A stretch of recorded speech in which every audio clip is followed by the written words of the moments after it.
ও যুক্তরাষ্ট্রের মধ্যে সামরিক প্রতিযোগিতা ক্রমেই তীব্র হচ্ছে। ভবিষ্যতের সম্ভাব্য নৌপথের যুদ্ধে যুক্তরাষ্ট্রকে টেক্কা দিতে আপ্রাণ চেষ্টা চালিয়ে যাচ্ছে চীন।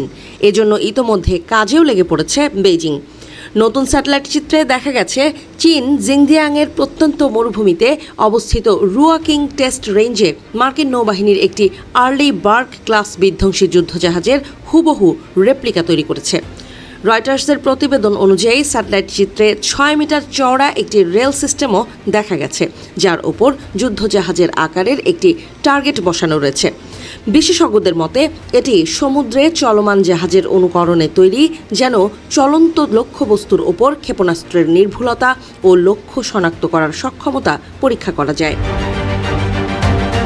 যুক্তরাষ্ট্রের নেভাল ইনস্টিটিউটের তথ্য অনুযায়ী চীনের রুওচিয়াং পরীক্ষা কেন্দ্রটি আগে থেকেই ব্যালিস্টিক ক্ষেপণাস্ত্র পরীক্ষার জন্য ব্যবহৃত হয়ে আসছে। বিশ্লেষক প্রতিষ্ঠান আলসোর্স অ্যানালাইসিস জানায়, সেখানে যুক্তরাষ্ট্রের সম্ভাব্য যুদ্ধজাহাজের একাধিক রেপ্লিকা থাকতে পারে। এছাড়া রেলের ওপর চলতে সক্ষম নৌযানের মডেল ব্যবহার করে লক্ষ্য শনাক্তকরণ, ট্র্যাকিং এবং ক্ষেপণাস্ত্রের কার্যকারিতা যাচাই করে থাকতে পারে চীন।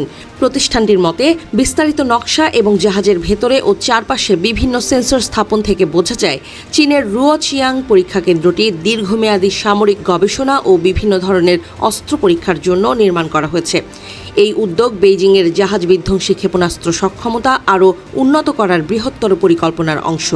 সম্ভাব্য ভবিষ্যৎ সংঘাতের প্রস্তুতি হিসেবে চীন এই ধরনের পরীক্ষা চালাচ্ছে বলে ধারণা করছেন বিশ্লেষকরা। নিউজউইকের তথ্য অনুযায়ী আর্লি বার্গ শ্রেণীর গাইডেড মিসাইল ডেস্ট্রয়ার যুক্তরাষ্ট্রের নৌবাহিনীর অন্যতম গুরুত্বপূর্ণ যুদ্ধজাহাজ। এটি বিমানবাহী রণতরীর নিরাপত্তা নিশ্চিত করা, আকাশ প্রতিরক্ষা এবং দূরপাল্লার হামলায় ব্যবহৃত হয়। সাম্প্রতিক ইরান সংঘাতেও এই শ্রেণীর যুদ্ধজাহাজ মোতায়েন করা হয়েছিল।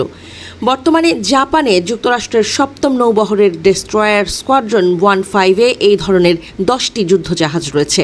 প্রশান্ত মহাসাগরে নিয়মিত টহলের সময় এসব জাহাজের সঙ্গে চীনা নৌবাহিনীর মুখোমুখি হওয়ার ঘটনা ঘটে।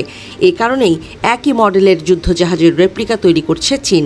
বিশ্লেষকদের মতে মার্কিন যুদ্ধজাহাজের পূর্ণাঙ্গ রেপ্লিকা তৈরি চীনের একটি কৌশলগত বার্তা। এর মাধ্যমে চীন দেখাতে চাইছে ওয়াশিংটনের সঙ্গে সম্ভাব্য সামরিক সংঘাতের প্রস্তুতিকে তারা গুরুত্বের সঙ্গে বিবেচনা করছে। এসব পরীক্ষার মাধ্যমে উন্নত ক্ষেপণাস্ত্র নির্দেশনা প্রযুক্তি চীনের সেনাবাহিনীতে যুক্ত হলে ভবিষ্যতে ইন্দো প্যাসিফিক অঞ্চলে মোতায়েন মার্কিন যুদ্ধজাহাজগুলো আরও বড় ঝুঁকির মুখে পড়তে পারে বলে মনে করছেন তারা।